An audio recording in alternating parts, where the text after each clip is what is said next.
Dans la vidéo précédente, nous avons vu quelles propriétés on a lorsque on a un parallélogramme. Maintenant, on va s'attaquer au problème inverse.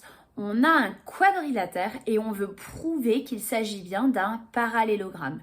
C'est pas toujours évident de prouver qu'on a tous les côtés opposés qui sont bien parallèles et donc on va s'appuyer sur les propriétés qu'on a vues dans la première partie pour prouver qu'on a des parallélogrammes. Première propriété, si un quadrilatère a ses diagonales qui se coupent en leur milieu, alors c'est un parallélogramme. J'ai tracé deux segments, AB et CD, qui se coupent en leur milieu. Et j'aimerais savoir si en reliant les sommets dans l'ordre ACBD, le quadrilatère ACBD forme ou non un parallélogramme. Donc voilà, je trace.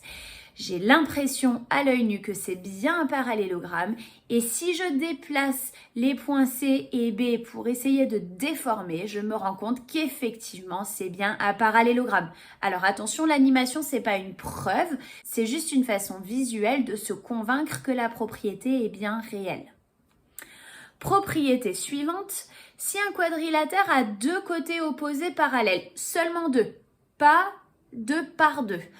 Si un quadrilatère a deux côtés opposés parallèles et de la même longueur, alors ça suffit à prouver que c'est un parallélogramme. Donc, j'ai tracé deux droites AD et CE qui sont bien parallèles. Vous voyez, quand je bouge les droites, elles restent bien parallèles. Et sur ces droites, j'ai tracé les segments AD et CE qui restent de même mesure. Peu importe que je fasse augmenter ou que je diminue la longueur, j'ai bien deux côtés opposés, AD et CE, qui sont bien parallèles et bien de même mesure. Là encore, je ferme le quadrilatère ADEC. En déplaçant les parallèles, en modifiant la longueur des segments, je me rends compte qu'effectivement, ma figure reste bien un parallélogramme.